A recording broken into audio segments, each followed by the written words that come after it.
So today we had such a difficult and important conversation with Rachel Bartholomew, who is the founder and CEO of Hyivy, which grew out of her incredibly complex and painful history with cancer and the treatment and the resulting impact of those treatments.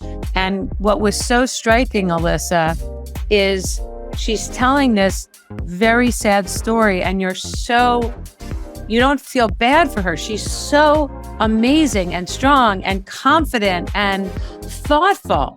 Yeah. And that she did this when she was on bed rest, recovering from a hysterectomy at the age of 28. Look, people in that entrepreneurial space, I have seen through all of our interviews, really, they want to have purpose. And most of them bring a personal story to the table to provide that purpose. So this is really an incredible story. And I can't wait to speak to her.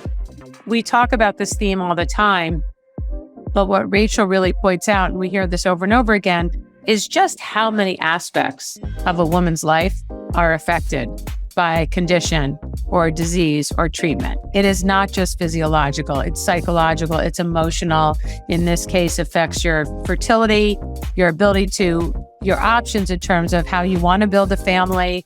We didn't talk about economics, but that's always a big part of it.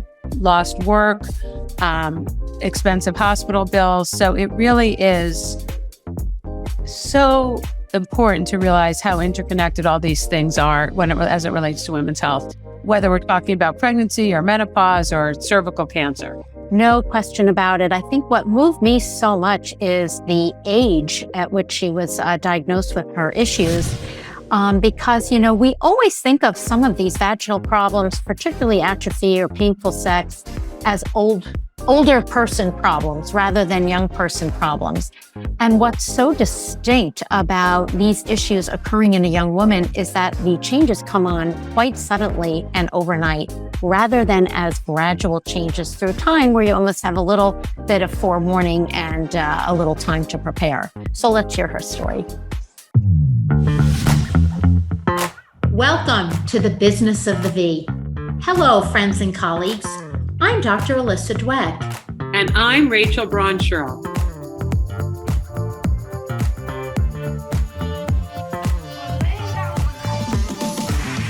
Each week, we bring you the most fascinating investors, inventors, entrepreneurs, academics, and healthcare practitioners who are making things happen in women's sexual and reproductive health.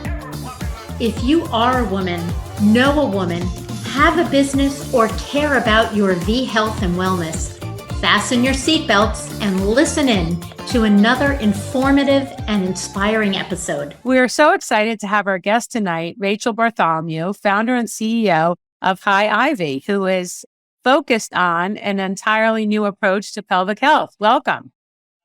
Thanks for having me, ladies. It's great to have you. Every entrepreneur that we have on the podcast has an origin story. Yours is interesting. I'd love you to share it with our listeners so they know, again, how much passion all our entrepreneurs on the show bring to the businesses and ultimately the missions that they're focused on. Yeah, so my origin story is an interesting one. I come from an entrepreneurial family, so entrepreneurship and risk-taking is kind of in my blood. I had a company before this, which was not in healthcare whatsoever. It was actually in automotive, which probably equally as tough in terms of just that male stigma and, trying to break through and sell a product to a bunch of men when I'm a woman. So it was an interesting process. I learned so much. I exited that company. I sold off the IP. I took a break from entrepreneurship. I said I was going to take at least a year and not start a company. And I really failed miserably at that. I think it took me about 9 months before, I was thinking about my next idea. But I went back into the workforce, was actually running an incubator, so helping other companies start up, and did that for about a year. left that. And 2 weeks later, I was diagnosed with cervical cancer. So I'm 28 years old. In Canada, we go through the process pretty quickly. Like our healthcare system's pretty slow. But in this case, it really did its job. And I would say within a month and a half, I was on the operating table. So I had a radical hysterectomy and lymphodectomy, I think it's called, where they take out the lymph nodes. And I was on bed rest after that surgery, connected with all these women on Facebook who had went through gynecological cancer and went through hysterectomies. Realized that there was this like 84-year-old technology that I had actually used 11 years prior for a completely different situation, still hypertonic pelvic floor, called a vaginal dilator. And realized nothing had happened since 11 years prior, and then, another 84 plus odd years, and said, okay, I'm an innovator. I can kind of take a look at this. So I started my secondary research, moved into my primary research, all while on bed rest. And when I started my radiation treatments, I looked at it as an opportunity to keep my brain away from the chaos, and also get in front of as many doctors as I could. So with radiation, you're in the ward every single day. And I just used that as an opportunity to pitch the doctors. So I created a really crappy designed product on PowerPoint and was essentially pitching that to the radiologists who were like, oh, that's really interesting. And then they shared that across the pods. It got back to my oncologist who called me into the office, and I'm like, oh no, she's calling me in. Like, what's going on? Am I dying? Oh gosh. Yeah. Next thing you know, she's like, I heard you're creating this product. And I was like, yeah. So yeah, that's kind of like, the patient validation side, the clinician validation side. And then shortly after, I did my first kind of business pitch in December of 2019 post-treatment, and won that. And I kind of knew I had the business side of it. So wow, what a story. Holy cow. So, for our listeners, let me sort of simple down the very complex issues that you've been through. So first of all, it's so important to recognize that, your history of having cervical cancer typically hits people at a very young age. So 28 is not an unusual age, but, so difficult. You went through a radical hysterectomy, which means that your cervix, your uterus, and a lot of the supportive tissues around those organs were removed. And thankfully, it looks like you're doing great. What is not removed typically are the ovaries. So luckily, you're still producing estrogen. But, radiation causes changes, particularly to the vagina, that can cause the vagina to become very narrow, very short, scarred, and even almost closed off, making intercourse or typical day-to-day comfort really challenging. I applaud you because, I have seen so many women through the years in my practice who come through having had this type of experience, and they are literally handed one plastic oblong dilator and just said, here, use this, with no explanation, no real didactic, and, a one size is not fits all in this realm. So I just wanted to set the stage with that little bit of background, and now you can tell us so much more about your company. Yeah, thanks for that, Rachel. Do you want to say any additional pieces? Well, I have so many questions, and I always love how Alyssa takes these very complex ideas so that people can understand. I mean, you've lived through this, so now the terms don't feel overwhelming, but I imagine they did at the beginning. So there's so many pieces to this. You built a business from the hospital, which is so brave and really about turning lemons into lemonades.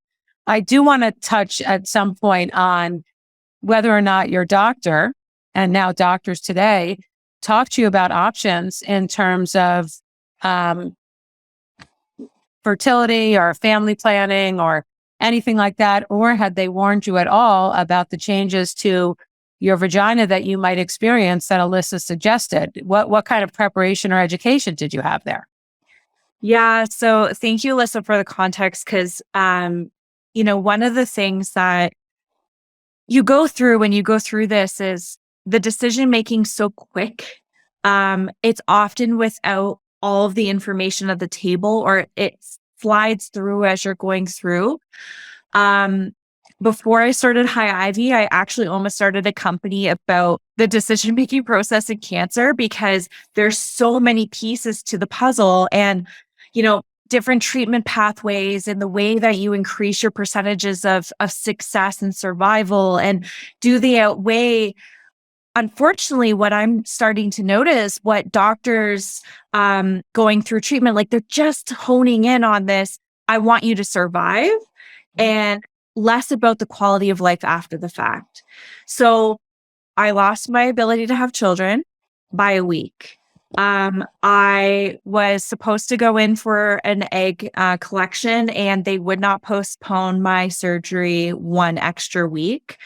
Um, my ovaries were completely toasted. So I am in surgical menopause at 28 years old. And that comes with its own issues, including atrophy on top of the stenosis. So that's been a fun time. And then honest to God, I look at, so I was just in surgery on Friday. So we're filming this on Monday. My bladder has been completely destroyed. My colon and intestinal tract has been completely destroyed.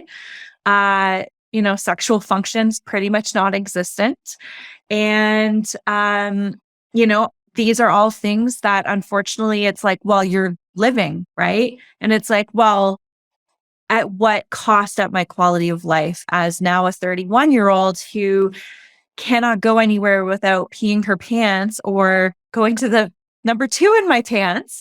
And all of these other things like not being able to have children and all of that. So it's a lot. And I think it's something that I wish there was more done up front to understand all of these implications. But I know that also it's not necessarily, the doctor's job. It's their job to look at pathology and oncology and make the decisions based off of, the flow charts that exist for it. And in Canada, we don't have the same patient advocacy up front. So I wish that I knew that patient advocates existed that could have helped me through that process, and really have a full understanding of, I lost a huge significant impact on my quality of life for a 15% increase in my survival rate. Mm-hmm. And, it's hard because now I'm dealing with vulva cancer, early stage vulva cancer caused by the same thing, HPV. And am I constantly fighting a battle against HPV? I look at it all as, was it really worth it? I don't know. I'm still fighting the same battle, just in a different way. So how are you helping so many other women who may be facing some or all of what you've dealt with your product, your company, your platform? Tell us about that. Yeah. So what I've created is an enhanced version of the dilator. And essentially, we're using a combination of a number of different therapeutics as well as sensors to be able to track and monitor progress. And so what we're doing is we're using multiple air chambers that inflate at various sizes based off of how your vaginal canal is shaped and where the stenosis and atrophy lies. And essentially, we inflate to what feels comfortable for the patient, so they're fully in control. Subsequently, we also provide heating therapy. So we go up to about 42 degrees. It's like a heating pad for, other areas of your body. And we notice natural lubrication, better tolerance of the dilation therapy, ultimately a better experience. And we really looked at, the straight static dilator and said, how can we make this a better ergonomic experience? So we really changed the shape of it, allowed patients to feel more in control. Subsequently, we added in a couple different sensors. We've noticed a number of different data correlations in our patient population that are showing that we're leading towards some sort of diagnostics measurement capabilities, but something to still be examined throughout our clinical trials. And then, we have a patient app that we collect self-reported subjective data with. We pair that together with that objective sensor data. And that's sent over to our clinician software that OBGYNs and PTs, pelvic floor physios, use, essentially to remote patient monitor our girls. Amazing. Are patients getting like biofeedback from and progress along the way? Or is it simply the clinician who reviews the data and lets them know whether they're having progress? Yeah. So we track all of the measurement values. We show them as is. So you can see the change in the measurement values until FDA allows us to actually say that this is what this actually means, which we're on progress for, but, is a long haul in terms of clinical evidence and that type of thing. We just present that progress in terms of the change in value and allow the doctor to intervene and let the women know. So here's today's hot flash. We're talking about HPV, human papillomavirus, a typically sexually transmitted infection, extraordinarily common. HPV, per the CDC, is thought to be responsible for more than 90% of anal and cervical cancers and about 70% of vaginal and vulvar cancers, and more than 60% of penile cancers. So many questions. Everything you say, 1,000 questions spin through my head. So where are you in the development? Obviously, you're still in the FDA process. And how, when you are available, how will you be available? Yeah, great question. So we are currently in 2 clinical trials. So we're in a clinical trial with endometriosis patients as well as cancer patients.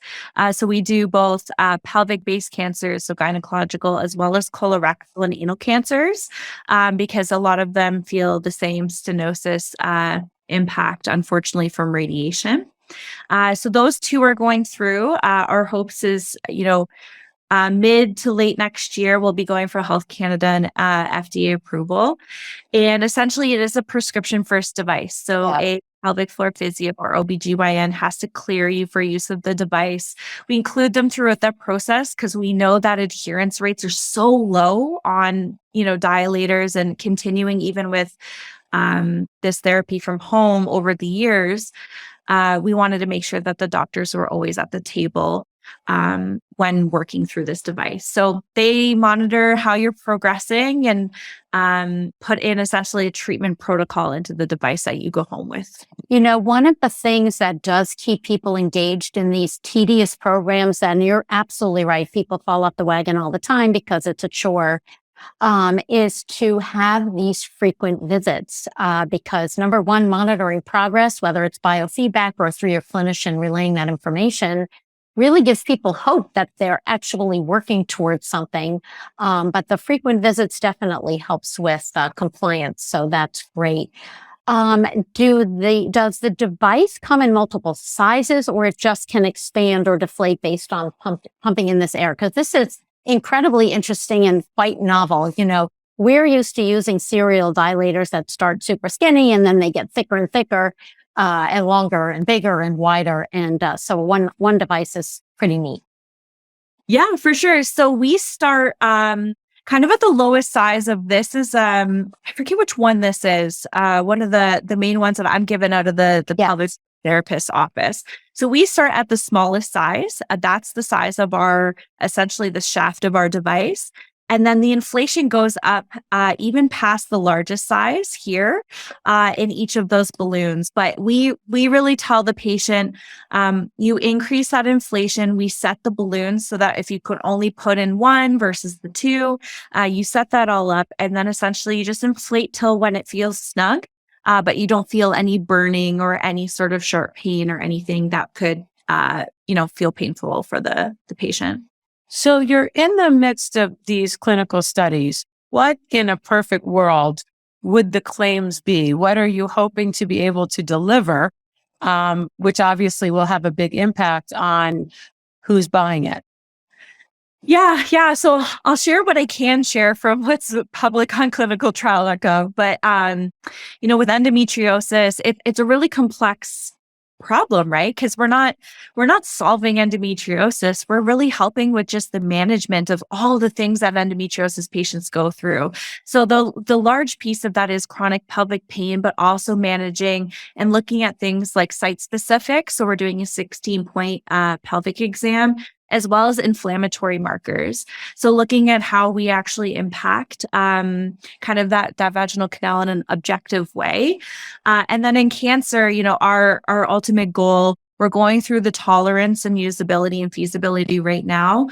But moving, we already have our big RCT kind of lined up to look at how do we increase length, depth, circumference, and that type of thing for patients with vaginal stenosis.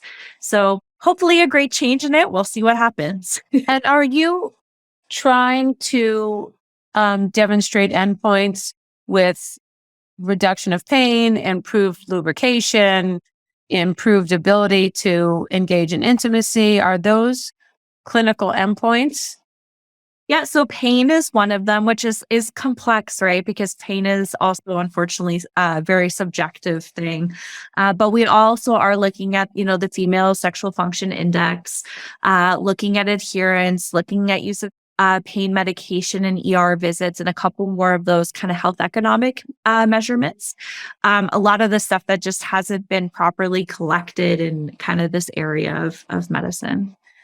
Yeah. So just for edification, the Female Sexual Function Index is a validated questionnaire. So it's, valid no matter if you're doing it on various studies, you can compare apples to apples, but it does give pretty valid information regarding, satisfaction and pain and arousal. So this is a really good measurement tool to see how your device is working. Does your site provide counseling as well? And is it a telehealth type of site, or would you say there's any in-person presence? Yeah, so we do initially see it being an in-person meetup with the doctor, so that they can actually go through that education piece that is so important, like we said, making sure that they're setting the device up appropriately right off of the bat, and they know what to expect. And I think that's the biggest piece is like women are like, I don't know if I should be feeling burning versus just a snug feeling. And do I want to push it there? Because we're talking about something that's painful right out of the get-go, right? It's not the easiest process. So we want to see the patients in office first.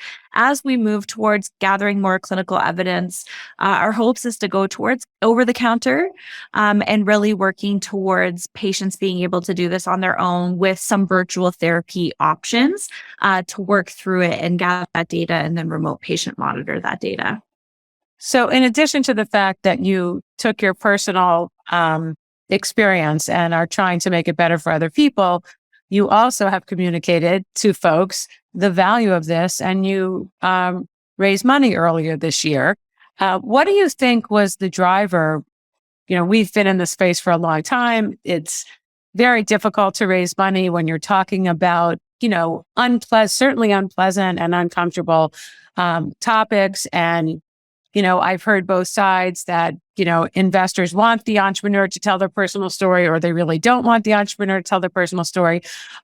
What were you selling, if you will, or what was your approach to talk about how big this opportunity is? Because while it's such important work to get money, people have to believe they're going to make money. So talk a little bit about that. Yeah. And I think it was a tough decision because, early on, we had to make the decision to go medical device first and go through the long pathway of clinical evidence and going through regulatory approvals and, figuring out our indications and what that looks like. And so I made that decision very early on versus going direct to consumer. And I'll be honest with you, there's a lot of investors that were like, I would invest in you right away if you went direct to consumer. And I'm like, well, it's not the direction I want to take. And part of it was looking back at my own story and going, would I want to go, to a sex shop and look for a solution, or would I want my doctor to be providing the solution to me when I was diagnosed with cancer? Right. And, let me also make it very clear that dilators, and particularly your device, are not only for people who've had cancer. Yeah. I mean, they are absolutely used for, like you said, endometriosis. For sure, people have had other surgery, whether it's vaginal or pelvic, that might affect their, vagina anatomy. Certainly for the atrophic vagina, the vagina that has not been exposed to enough estrogen, and so just has shortening and narrowing for that reason. So, really there is more widespread use for this. Lastly, the incontinence issue, whether it's due to radiation or in spite of that, whether it's urinary or fecal in nature, this is obviously very, very influential on quality of life. So I can see this really being quite broad-based. Yeah. And I think part of that, discussion with investors is I unfortunately have to spend a lot of time walking them through the numbers and walking them through the market. And they will go, 1 in 3 women have pelvic health issues. Yeah, maybe they're not directly, hypertonic pelvic floor issues, but okay, let's crunch the numbers. And so we pull up the numbers of how many women are in the US, and then okay, there's this many indications. Oh yeah, that is 1 in 3 women. And it's like, thank you. I know how to do math. It's so funny you say that. It's, all these, wherever we're in this discussion, these discussions with investors, and we talk about these enormous numbers, like 1.1 billion women will be in menopause in 2025. You still have to prove that it's a business. And today, I think it was today, there was an article in the New York Times that basically said half of the population has a clitoris. How come we're not doing any studies around it? So, and that was in the New York Times. It wasn't in some second-rate publication. So what you're saying and doing and in educating the investors as well as potential users is really, really so important. It isn't just making sure doctors are on board, which is critically important. And it isn't just making sure the product is useful and usable for the target. You also have to do all this other heavy lifting to say, this is a business. Oh yeah. Yep. 100%. And the way that I get around the uncomfortableness in the room, I bring my dilator and then my product, and I'm pointing things at investors that make them uncomfortable. But, I always start with my story. And I know that there's kind of that hot take of do women need to lead with a personal story to be taken seriously? And, I think for me, leading with that story unlocks a level of this honesty and rawness and vulnerability that allows us to eventually get to a point where I will have investors say, my wife has this, or my daughter's experiencing this, and they can openly share that. And that's how I connect. And a lot of those investors that came on board have those personal connections with it. And I really appreciate them for that, because they really live through that quality of life piece that I'm told again and again is well, is that really worth it? It's not life or death, right? Look, it's all perspective. Great. Yep. Okay, I have to ask, how do you pronounce, is it Hyivy? And how did you pick that name? Yeah, so the HY actually comes from hysterectomy.